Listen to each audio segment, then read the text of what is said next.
The howls of agony pierced the crisp Alaskan air as 6 huskies thrashed desperately, their bodies completely engulfed by a writhing mass of angry bees.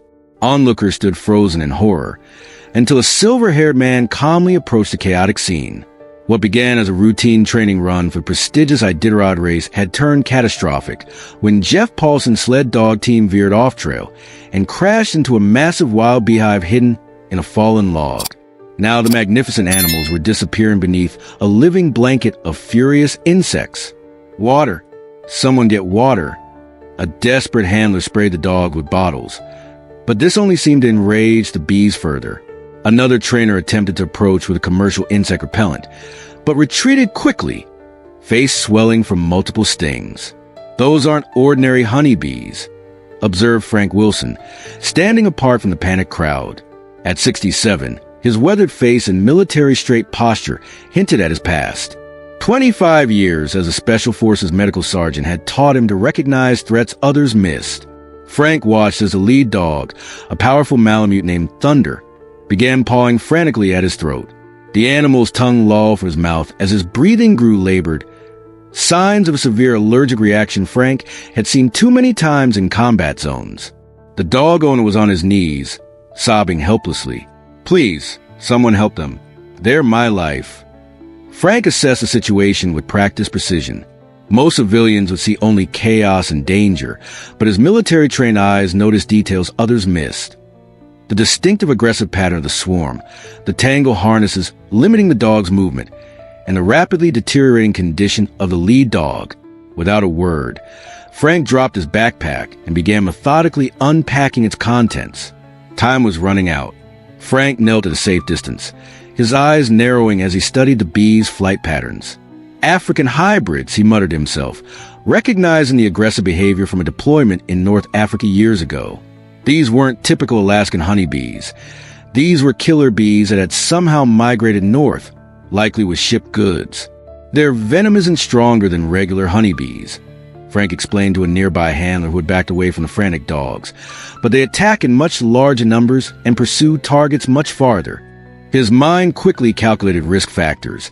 The dog's thick fur offered some protection, but their exposed noses, eyes, and mouths were vulnerable. Frank observed Thunder, the lead dog, whose muzzle had swollen to twice its normal size. The animal's breathing had become a labored wheeze. Anaphylaxis was setting in. The other 5 dogs were in various states of panic, tangled in their harnesses as they tried to escape the stinging insects. Their violent movements only aggravated the swarm further. "How long since they hit the hive?" Frank asked Jeff, the team owner. "Maybe 8 minutes," Jeff replied, his voice cracking. "My EpiPen is in the truck, but I can't get close enough to—" "These dogs have about 10 minutes before that lead one goes into full anaphylactic shock," Frank interrupted. "The others will follow if we don't act fast." Frank's mind flashed back to the Hindu Kush Mountains, where his unit had encountered aggressive hornet nests while extracting an injured soldier. The techniques they developed then might work now. He quickly inventoried his resources. In his backpack, a first aid kit with antihistamines, a military-grade emergency blanket, paracord, a multi-tool, and a small tin of petroleum jelly. Around them, dry pine needles, green leafy branches, and a recreational camp stove from the dog team supply sled.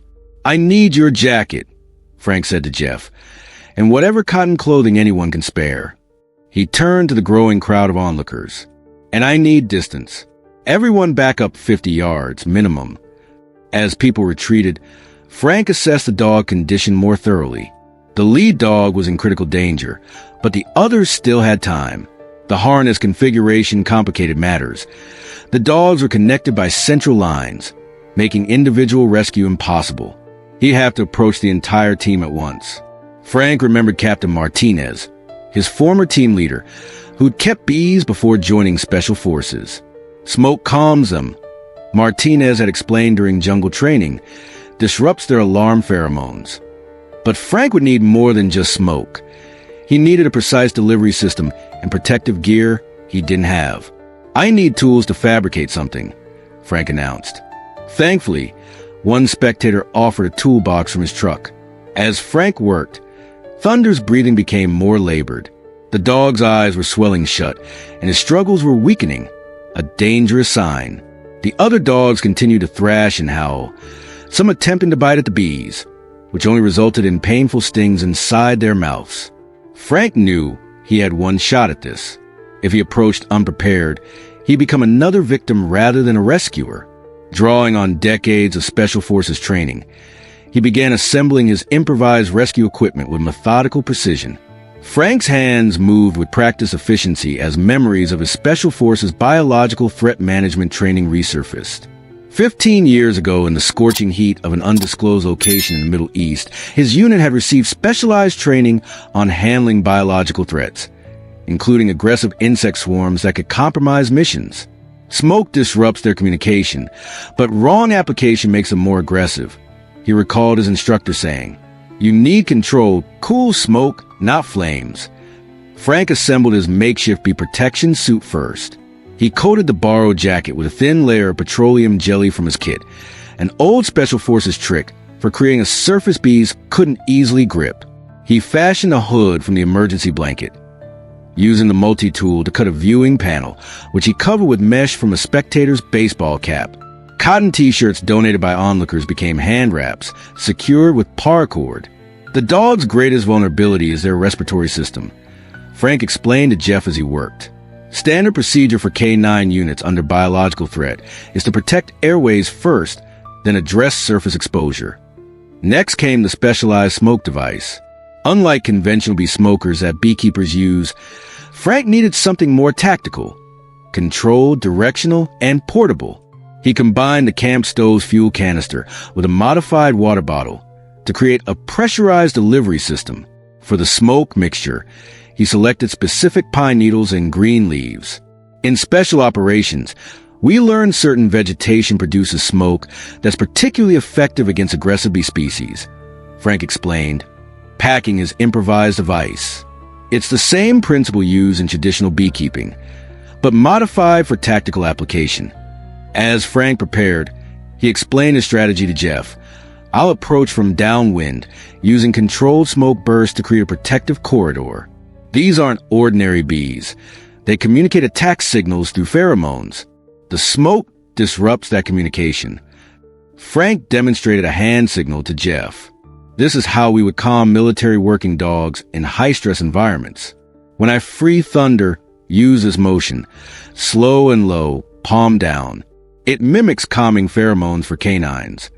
For the most critical part, approaching the dogs, Frank would rely on skills developed working with military K9 units. Approaching stressed animals requires specific body language, Frank said, demonstrating a posture that communicated authority without aggression. These dogs are in survival mode. They won't recognize friends from threats unless we use proper approach techniques.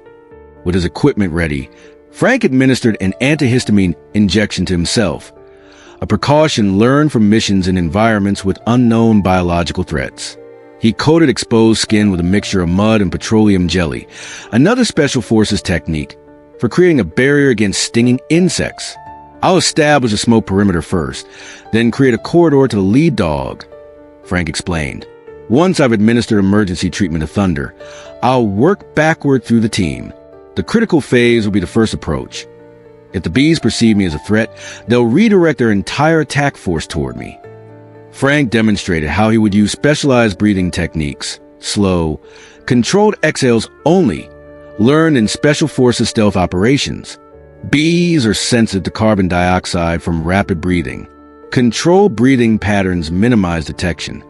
With methodical precision, Frank tested his smoke device, adjusting the mixture materials until he achieved the perfect consistency. Cool, thick smoke that hung in the air rather than dissipating quickly. In Afghanistan, we rescued a handler and military working dog trapped in a hornet nest during an operation, Frank recalled. The approach method is similar, establish dominance through calm authority, not force. The assembled crowd watched in amazement as this ordinary-looking elderly man transformed into something else entirely, his movements becoming precise and deliberate, his expression focused with military intensity. "This isn't so different from extracting injured personnel under hostile conditions," Frank said, securing the last piece of his protective gear. The principles are the same: assess, plan, execute with precision, with equipment prepared and strategy determined. Frank took a final moment to center himself, using the same pre-mission mental focus technique he'd employed before countless special operations. Then, with purposeful strides, he approached a wall of angry bees surrounding the suffering dogs. Frank activated his improvised smoker, producing a thick cloud that he directed methodically around the perimeter of the dog team. The bees' buzzing changed pitch immediately, their frenzied attack pattern becoming more disorganized as the specialized smoke disrupted their communication. "It's working," Jeff whispered from his position 30 feet back. Creating a protective corridor with precise smoke application, Frank approached Thunder, who was now barely responsive. The lead dog's face had swollen severely, his breathing coming in short, desperate gasps. Frank knew he had seconds, not minutes, to act. "Easy, soldier," Frank murmured, using the same tone he'd employed with military working dogs in combat zones. Despite being covered with bees, Frank maintained a controlled breathing technique essential to his approach. Several bees found gaps in his makeshift suit, delivering painful stings to his neck and wrists, but his expression never changed. With deliberate movements, Frank reached Thunder and administered an emergency antihistamine injection directly into the dog's thigh muscle, a technique he performed countless times on military K9s exposed to environmental threats. The dog flinched, then went still as Frank quickly examined his airways. Airways closing. Frank assessed clinically, despite the dozens of bees now attacking protective headgear. Without hesitation, he withdrew a small emergency airway tube from his medical kit and, with surgeon-like precision, created a temporary breathing passage for the dog. Thunder's chest began to rise and fall more steadily, but the victory was short-lived as the second dog in line collapsed, overwhelmed by multiple stings. The remaining dogs continued thrashing, further entangling themselves in the gang line. "Need to cut the line," Frank called out, his voice steady despite the chaos. The bees were becoming more aggressive toward him now, sensing a new threat. Dozens penetrated his improvised protection, stinging his hands and forearms, but he continued working with unbroken focus. Using his multi-tool, Frank cut the gang line strategically, freeing each dog while maintaining control of the team. For each animal, he performed a rapid field assessment, a skill honed treating injured military working dogs under fire. The most dramatic moment came when Frank had to fully expose his face to properly clear the third dog's airways. Bees immediately swarmed toward his unprotected skin, but Frank didn't flinch, applying smoke with one hand while clearing the dog's throat with the other. "That's how we did it in Baghdad," he muttered, referring to a classified operation where his unit had rescued military working dogs from a collapsed building while under enemy fire. Throughout the ordeal, Frank sustained over 40 stings, his hands swelling noticeably as he worked. Yet his movements remained precise, his focus unbroken. When Thunder suddenly regained consciousness and snapped defensively in panic, Frank instantly employed a military K9 control technique, a specific hand position near the dog's muzzle that commanded respect without force. The dog's response was immediate. Despite his distress, Thunder recognized the authority in the gesture and calmed, allowing Frank to complete treatment. After 20 grueling minutes, Frank had successfully treated all 6 dogs, applying his field medicine knowledge to stabilize their conditions. As he administered the final treatment, his legs finally betrayed the pain he'd been suppressing, and he knelt beside Thunder, whose breathing had stabilized. In that moment of connection between the veteran and the rescued animal, Thunder did something remarkable. Despite his pain and fear, the massive Malamute pressed his head against Frank's chest in a gesture of profound trust and gratitude. As the last of the bees dispersed, a stunned silence fell over the gathered crowd. The scene before them seemed impossible. All 6 dogs alive and stabilized, the swarm neutralized, and Frank Wilson calmly applying final treatments to Thunder's swollen muzzle. "They're going to be okay," Frank announced, his voice matter-of-fact despite the dozens of stings now visible on his exposed skin. "The lead dog will need veterinary follow-up, but his airways are stable. The others should recover with proper treatment over the next 48 hours. Jeff Paulson approached cautiously, tears streaming down his weathered face. "I don't understand how you did this," he stammered. "Everyone else said it was impossible."